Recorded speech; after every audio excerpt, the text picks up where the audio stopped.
We'll just hear the welcome everyone to the third room.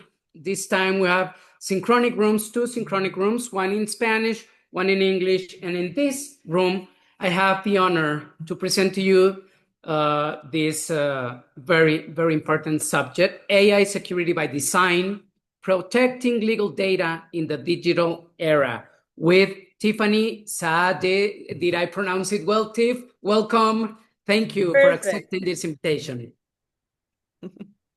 Hello, everyone. It's a pleasure to be here.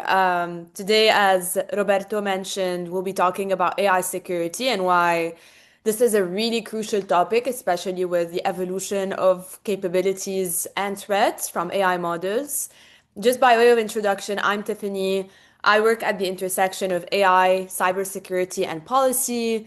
I did my master's and undergrad at Stanford in cyber policy and security. And I'm currently working at Cisco on their AI defense team, where I'm helping build AI security features for product. So it's great to meet you all. I also have some government experience working with our Lebanese government as an advisor on AI and cybersecurity. It's an honor, Tiff. Thank you. Thank you so much for being with us today. Thank And you for having me. there's this we have to start this. We have to address, the elephant in the room, which is um, uh, the general artificial intelligence or artificial general intelligence, this massive super, some people say super being, others say super monster that was only in our imaginations and in movies. And all of a sudden, it seems like we're almost there. Elon Musk says it, Sam Altman is talking about it every month. So tell us from a technical perspective, and of course from experience, what is the global AI landscape, and how is this race to artificial general intelligence, AGI, shaping geopolitics? Is it real? Is it a crazy race? But still, it's there. So please, let's address this elephant in the room. Let's start with this. Perfect. Yes, it is indeed an elephant in the room, and it's an elephant that keeps on growing. So let's start with a story. So when ChatGPT 4 launched around 2023, it reached 1 million users in just 5 days. 5 days, right? So for a bit of perspective, Netflix took 3 years to hit that number. Facebook took 10 months to hit that number. So why did ChatGPT move so fast? How? Well, it's because AI in itself is an emerging technology that doesn't move at the speed of regulation. It doesn't really move also at the speed of policy, it moves at the speed of human curiosity and adoption. And this is exactly why we're here today, because all of us in this room, whether we're lawyers, regulators, technical leaders, policymakers, we're not here to decide if AI is going to ripple across the world and transform societies, because that decision has already been made by millions of users and cross sectors around the world. We're here to decide how to guide, how to govern, how to secure this emerging technology so that it can strengthen our governments, our societies, our sectors instead of breaking it. And this is exactly why everyone in this room today has kind of this calling, this mission, this responsibility to think through this with me. So this morning, I aim to leave you guys with three things. First, as Roberto mentioned, a clear picture of the global AI landscape. Who is building what? Why does it matter? Who's regulating what? Another sense of how this competition in AI is reshaping companies, governments, regulations, and sectors. And finally, some key takeaways for you, some priorities. So, what do we have to secure in design, development, and in deployment of AI? And why is it important? Because if we don't set these priorities together from the onset, the technology will set the tone for us. So, let's talk about the global AI landscape. Currently, we have six major shifts that are happening and that are shaping artificial intelligence around the globe. So let's start with the first component, which is large language models, which I'm sure most of us use, frequently or on the daily. And these are the engines that underpin ChatGPT, Gemini from Google, Claude from Anthropic. These LLMs are capable of reading, writing, summarizing, translating, making our lives easier and increasing our productivity. For example, in law, this means that if you have a contract that, used to take, I don't know, 40 hours to review, you know, with the help of an LLM, it can now be analyzed in an hour or in a few minutes. So let's think about, a rural office, a law office in Mexico. Okay? A rural office that's trying to implement AI and LLMs. Well, with AI, they can suddenly have the research capacity of a national large scale firm. And this is not just efficiency, this is kind of lowering the barrier of entry to more access. Now, the second layer of the landscape is AI agents globally. And what does agentic AI mean? Agents comes from the word agency. It means having control. It means being able to reason. And these are basically systems that are able to analyze, to reason, to make decisions and create feedback loops, that are somewhat novel to human beings. They don't just answer questions, it's not just a chatbot. They basically act on our behalf. They don't just draft emails or reports. They can file it, send the email, schedule the follow up. So they really do the entire pipeline. And this level of the landscape of AI around the world is really, really disruptive in the best and in the worst ways. It's incredible power, right? But it's also incredible liability. Because think about it. If an AI agent files something incorrectly, who is responsible? You? The vendor? The regulator? Do we even have regulations around the world in place to respond to that question? We Is do it not. I'm sorry, I'm going to interrupt you right there, Tiffany. We do not have them, at least not in Mexico. In the US, they're building them along the way and through the judicial system because we don't have regulation in place. Let me make a brief translation to our Spanish speakers who are here trying to, understand. Estamos hablando del impacto de la búsqueda de inteligencia artificial general, este supermasivo monstruo de inteligencia artificial y cómo las más grandes potencias están tratando de llegar hacia allá. What Tiffany is saying right now is who's responsible in terms of security, in terms of responsibility, not just when it makes a mistake, but rather when everything and anything happens. I mean, even when everything goes well, who's going to take credit for it? Who's going to, pay the bill? Who's going to collect it, right, Tiff? exactly 100%? And it's becoming very difficult to identify if it's an AI model or it's a human. And even if we know, then we don't have regulations around the world in place or laws that can enforce specific measures. So, yes, 100%. Well said, Roberto. Thank you. Thank you so much. So, okay, we have addressed the elephant in the room. The countries, first world countries are trying to get there. We haven't quite grasped if we will get there. We think we will. It's not a hope. It is a matter of when. But then there's this, that's in general, geopolitics. But when we land it to resources, data centers. Data centers are the new critical infrastructure. If we wanted in the past to bomb the intelligence centers, we would have to find these massive buildings where the servers were kept. Today, these massive buildings are data centers, and there's a race to build these too. What does it mean in terms of security?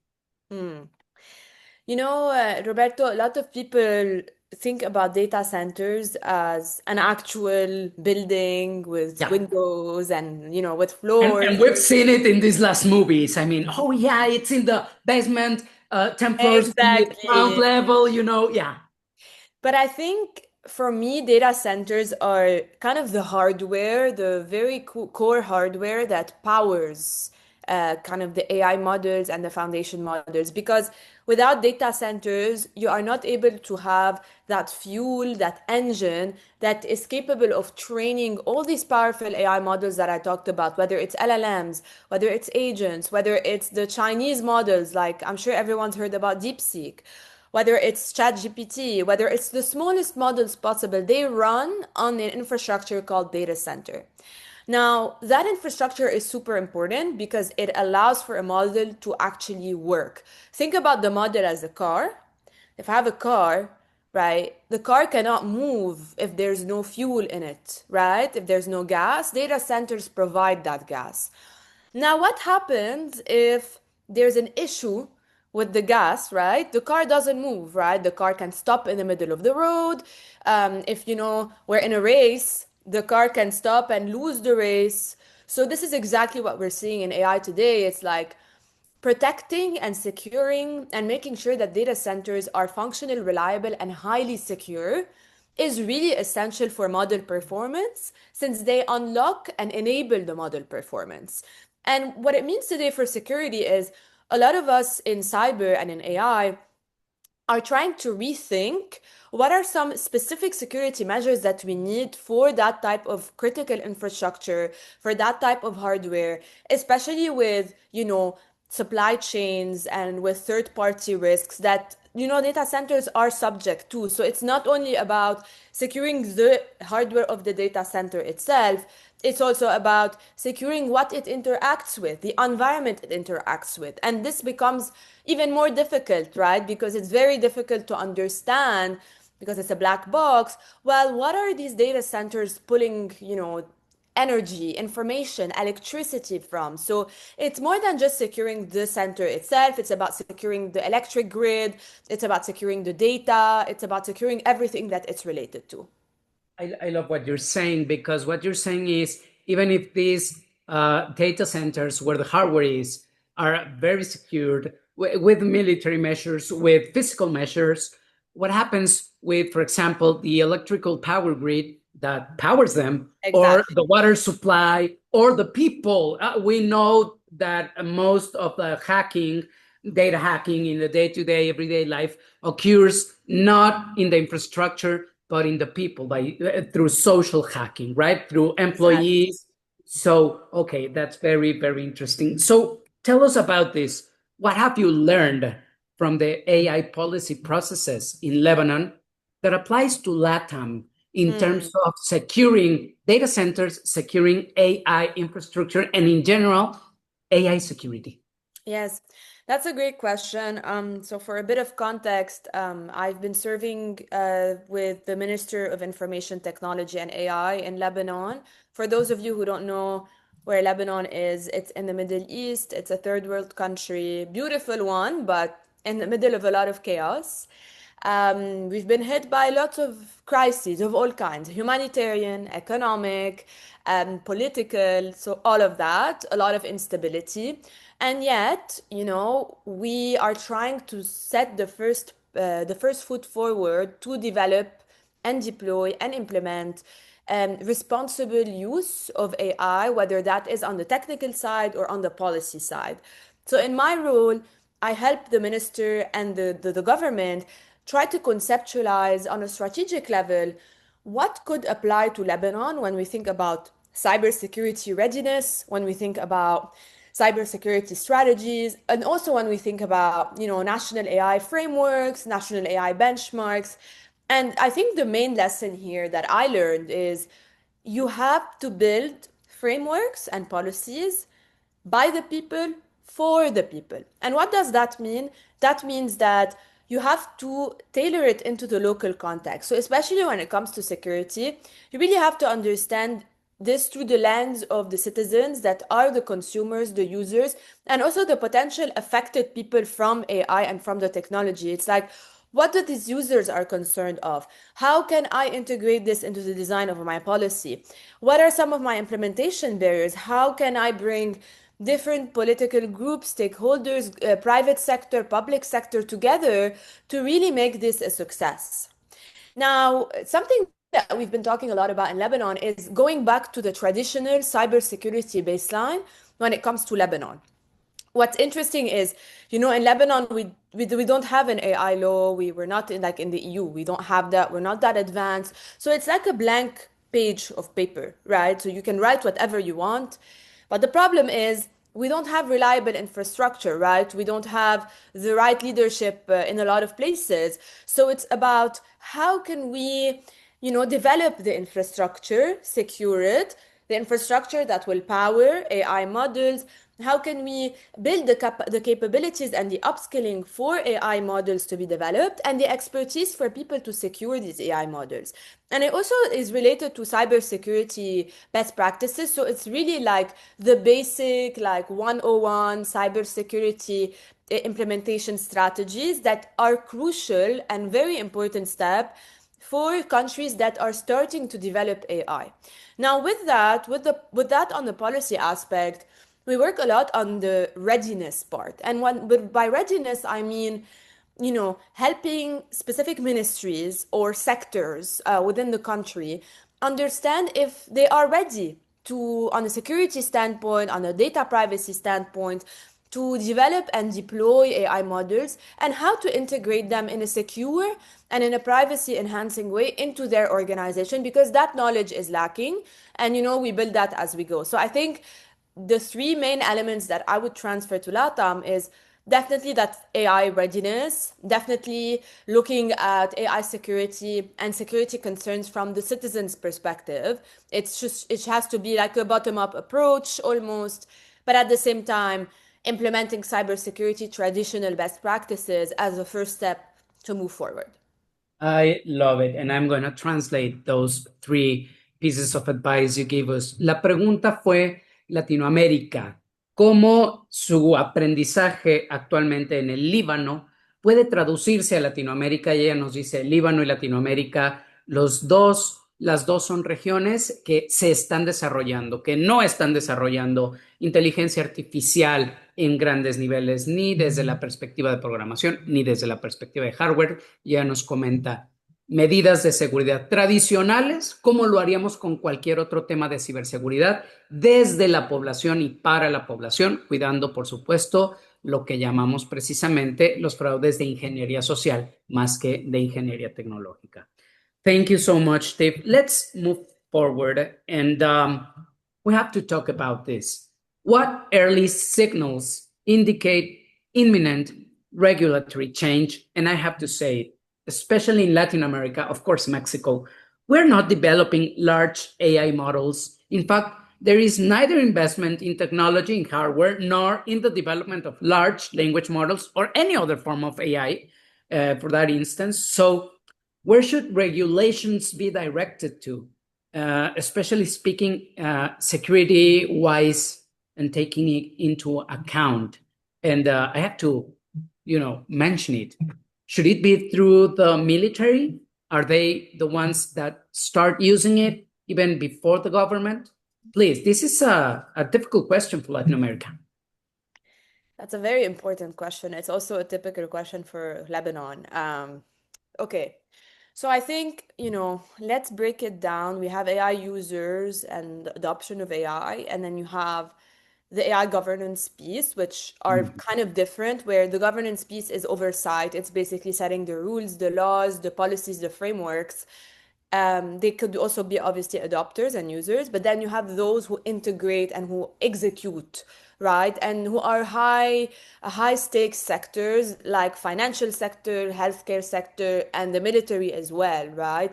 But I do think we need to have, and this is what we're advocating for in Lebanon as well, a separate independent body that is made of different types of stakeholders, obviously government officials, definitely representatives of the military, sphere, because they know a lot about the security side, but also private sector, some public sector and NGO and activists of technology as well that understand the pain points of the country.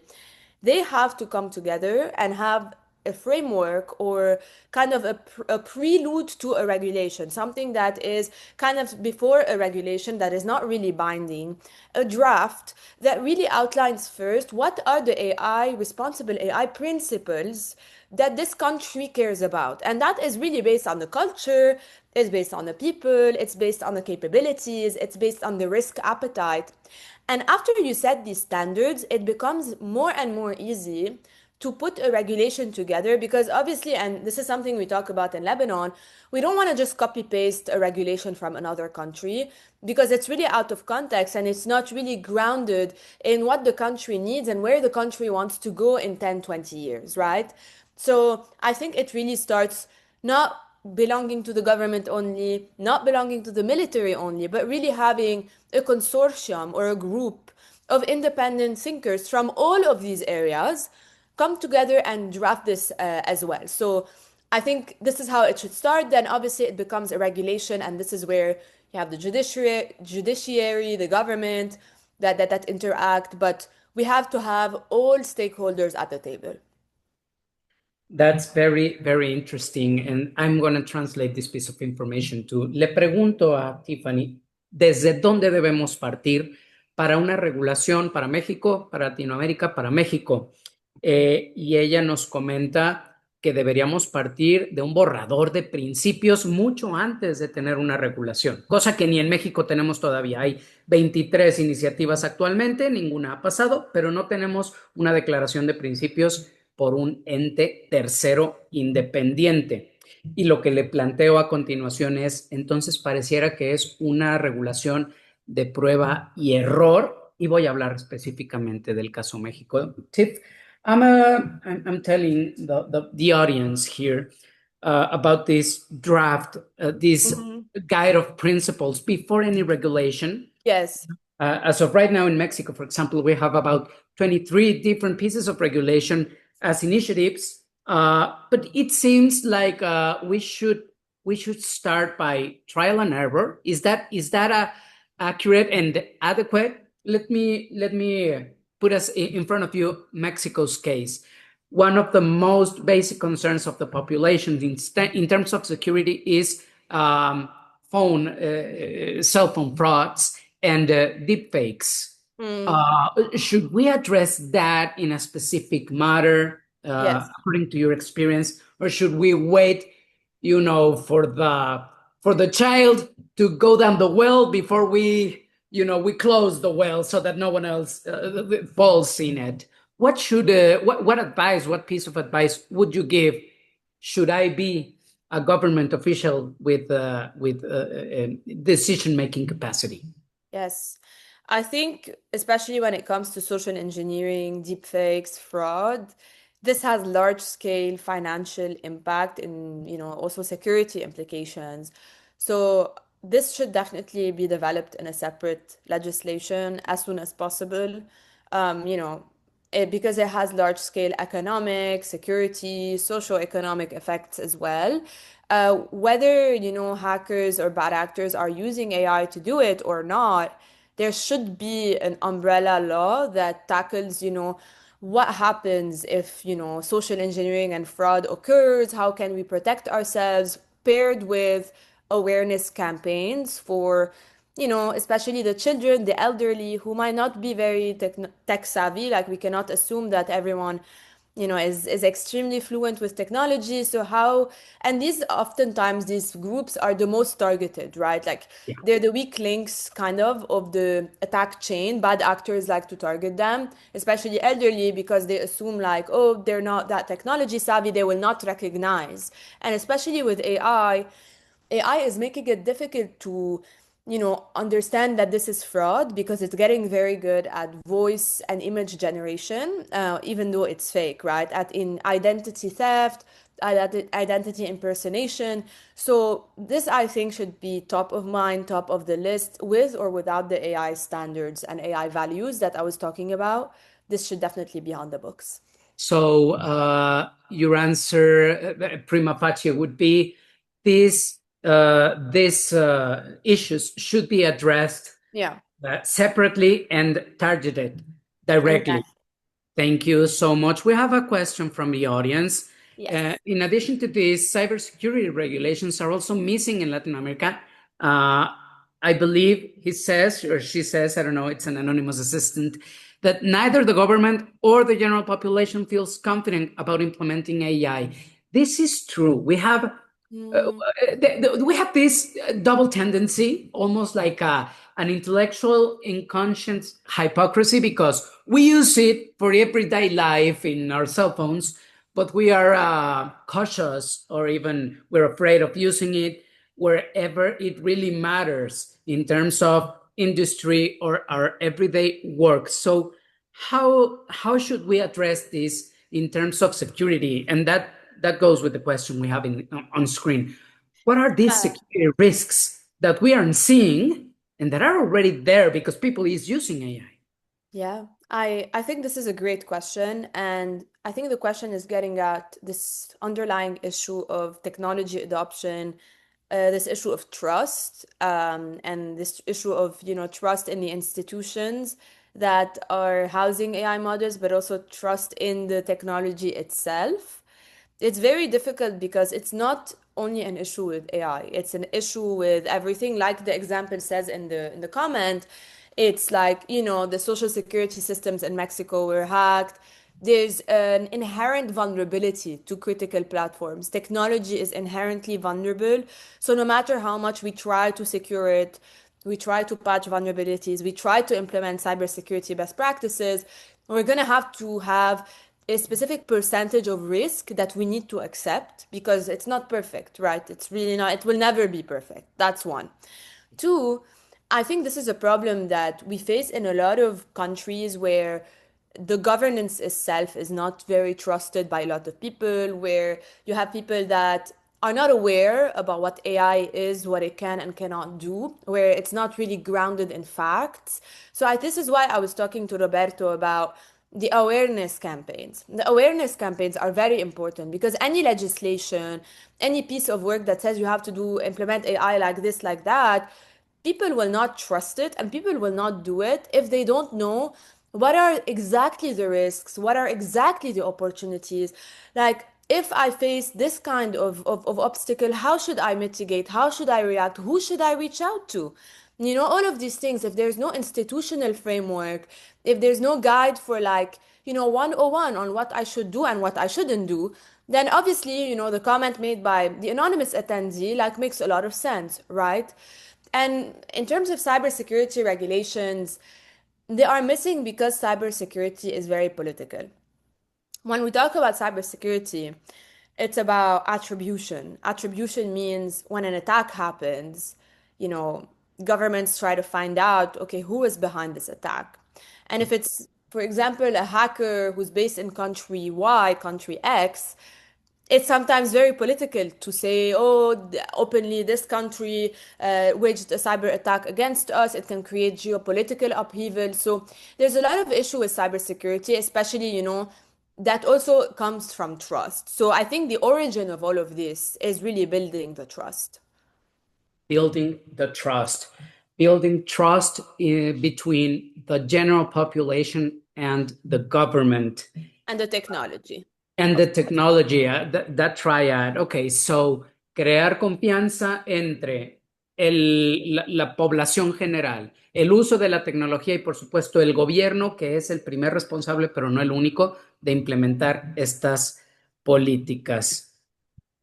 Tiff, when we speak in terms of these other security risks, what are we not seeing? Now, this is something only a few people in the world, and you're one of them, I think you're one of them, can anticipate. So we can see hacking and attacks on infrastructure, not just AI infrastructure, but through AI to general infrastructure. And that has always been a risk. We can see this social engineering hacking or frauds or which affect general population, finance system, of course, security system. But what else? Are we not looking where we have to look? What's hidden between the shadows?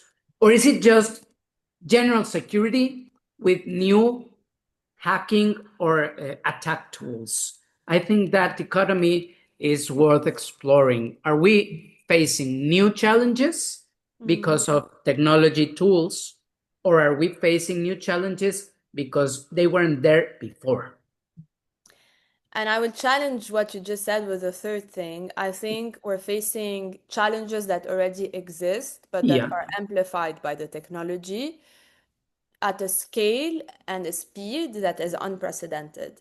At the same time, the question that's on the screen is what security risks we're seeing that we should anticipate. I would say we cannot anticipate. Why? We cannot Because anticipate. because bad actors are very, very agile. They are good at, if I implement a security measure, they are good at finding another way to get to their goal.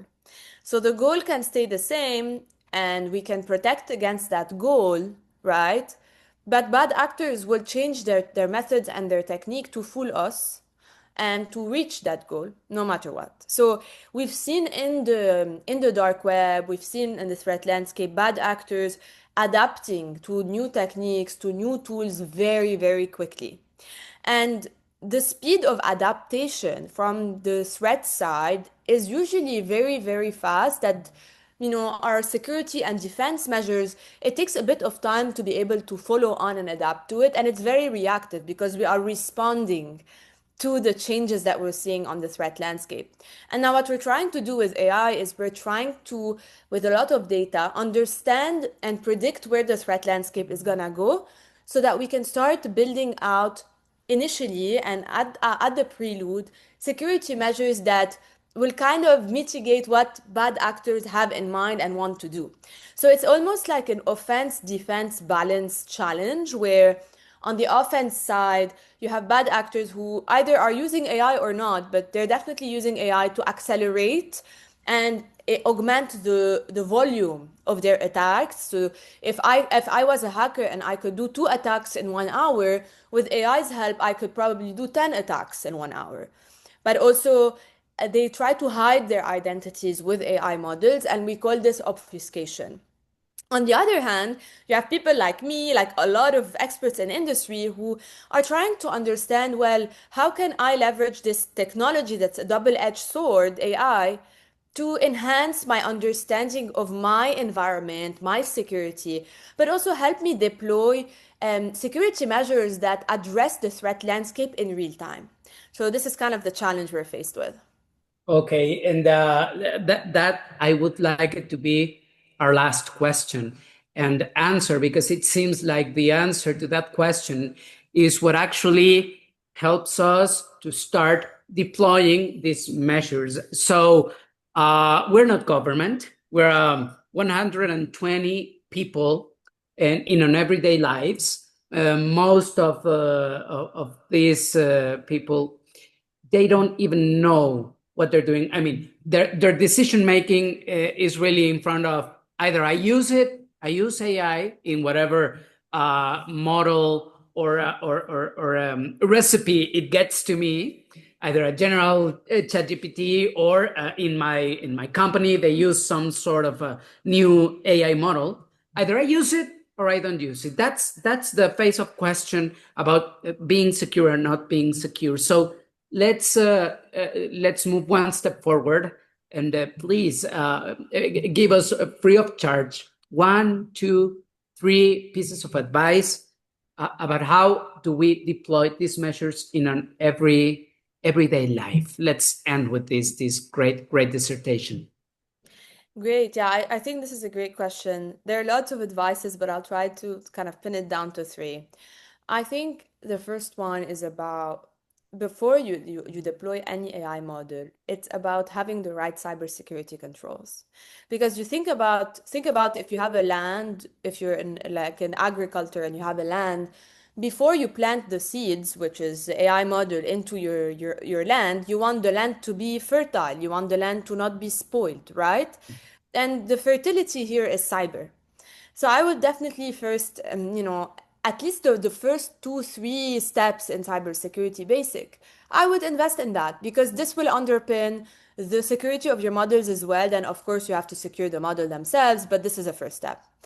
The second step is on an executive level. If you are, a leader in a C-suite level or in a company, you have to sit with the executives and think about, well, what do we want AI to be able to access or to be able to do in our organization?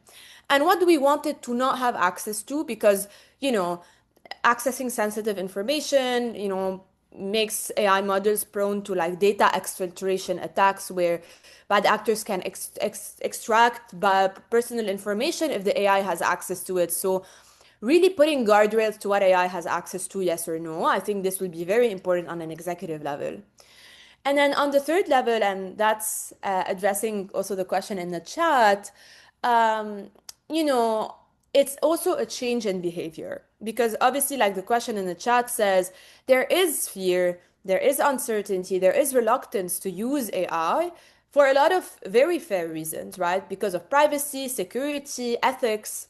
So I think being able to encourage and teach people how to use AI to augment productivity, but not really over rely on it and maintain your cognitive autonomy as a human, as a worker, as someone who has skills and creativity, this will be very important. But I think out of the three, this one will take the most time because you're trying to change a culture of fear and uncertainty.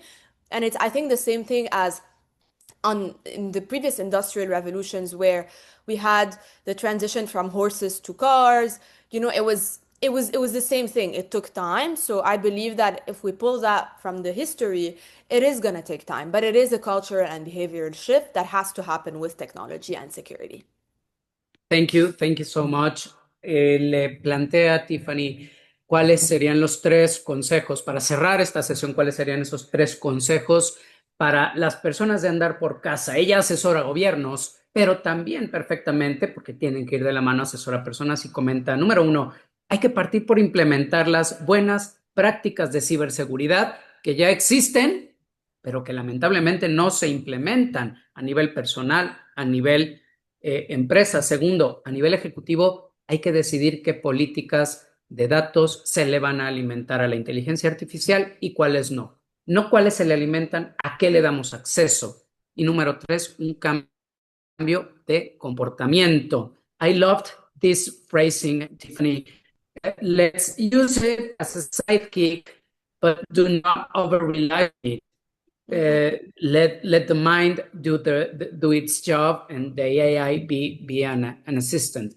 So this is one of the basic fears of lawyers, specifically of Yeah. lawyers. This is a legal AI summit. Lawyers tend to not use it because it'll substitute them, and they're losing the opportunity to use it, as you said, as a sidekick, as a tool. So if we could end with whatever approach you want to give them, that would be great. Certainly. If there's one thing I always say, is even if, you're not an AI expert, even if you're new to the technology, you belong at the table where the decisions are made. If there's no table, create one. And this is exactly what I've done throughout, the beginning of my career is we need lawyers, technologists, healthcare providers, military, machine learning engineers, all of them to be sitting at this table because the AI movement is global, whether it's regulation, whether it's technology. And that means it will have ripple effects that will be felt across all sectors across the globe. So you do have a say in how this technology will impact you, your sector, your life, your processes. And we need to maintain that human agency to be able to make these decisions about how we want to shape our policies, but also how we want to put our guardrails for that innovation to be secure and safe at the front seat. So my piece of advice is be at the decision-making table, whatever that means in your sector, whatever that means in kind of your division of life. Tiffany, Great. I want to ask you, how was the UN? You were last week there, and I think it's one of the biggest places where part of the conversation is what are we gonna do with this technology? And you were there, and you were part of the scientists and the people who is leading this technology from Stanford, from Cisco, from many. You have many many brands that support your process, your projects. Uh, what is something that we have to know if we are interested in the technology or we have to be aware? I was reading some of the papers that the UN was delivering, I think by the end of July, and the sense that I have about them is that they are very restrictive or they are very fear about many things. Do you think is the best way to handle this kind of stuff? That's an interesting question. I think for a multilateral organization like the UN, their priority is obviously innovation, but safe innovation. So safety will always come first and security, which is why responsible AI is a very big hit. It was a very big hit during this week at the UN. A lot of the talk was about trust and how we build trust between citizens and technology. How do we build models that are trustworthy, whatever that means? And how do we bring countries, who are not the US and China and the EU, that don't have the capabilities? How do we bring them into the fold so that we don't have an asymmetry in AI capabilities, but also on the threat landscape as well? Because usually, they've been talking about how countries who are not AI ready, who are not AI capable, are the ones also who are being attacked by cyber attacks. So that's one. Two, I think, each country at the end of the day is going to have to implement their own value-based, cultural-based AI frameworks and AI, guidelines like Roberto and I were talking about. It's going to have to come from the local context. Obviously, universal guidelines are important because they are a North Star. So they're a North Star for countries who don't know where to start or countries who are struggling to implement in a secure way to start steering the conversation. But ultimately, I believe in a national approach for each country based on their pain points, on their capabilities, on their risk appetite, and their national agenda. Um, and I want to take what you said because I think it's important to notice that AI can be uh, I don't know if the word will be hazardous or dangerous in order to do manipulation in certain way. Because you said responsibility or models with responsibility. How can be aware about this kind of conversation? Because at the end, we're pushing for a more ethical AI. But what is the meaning about ethical? Who is gonna put the line? I mean, at the end is who's deciding what is gonna be ethical or not, what is gonna be inclusive or not, what is gonna be woke or not. Where are Yeah. we are in this part? Yeah, I think this is a question that globally we're wrestling with, and I don't think there's one right answer to it. In my opinion, ethical means is correlated with respect to human rights. That's where ethics is. It's very different from security, and I think a lot of people confuse security and ethics. Building responsibly means building ethically, safely, and securely, which are three different layers that I can go into. But I think this is where I'm saying each country or each use case, let's say we're deploying AI in healthcare or we're deploying AI in Mexico, right, nationally. The use case needs to define what ethics mean. Of course, there should be a general guideline of, do no harm, protect people's privacy, etc. These are no-brainer. But each application of AI, depending on the sector, depending on the end user, we need to consider for this specific context, what would ethical mean based on the pain points, based on the people, based on the culture, based on the users as well.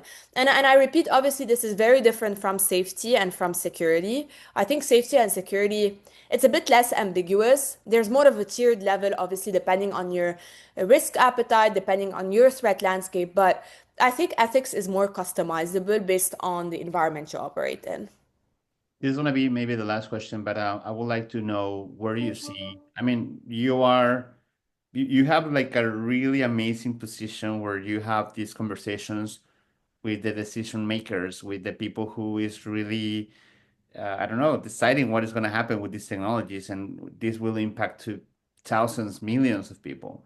Uh, how do you think it's going to evolve the next 3 to 5 years? I mean, the last 2 years has been like amazingly fast, and I don't know, it feels like this is not going to be slower than the current inertia that we have already. I think it's only going to get faster. I think the problem is with regulation, policy, frameworks, all of that. We're trying to play catch up with the technology. The technology is evolving super fast, like lighting speed. The truth is there's an inherent difference in pace. So policy needs to move slow. Like there's no I need policy to move at the pace of innovation. I don't believe in that because it's inherent policy is inherently reactive. You see the technology, you see the innovation, you see the risk, you write policy, right? So I think the innovation in itself is going to move very fast. The conversations are also going to move fast, but they're always going to lag behind technology, and this is how it should be. So this is why we're trying to equip ourselves with a great understanding, as much as we can, as to how the technology is currently, how it can evolve, how it was. We're trying to learn from the last 4 years to be able to understand, okay, these are kind of the things we think should go into policy, we think should go into guidelines and frameworks, and then we iterate as we go, right? Because every day something new is gonna pop up, so we just have to be ready. Do you feel we're kind of close to AGI? Oh, that's no comment on that.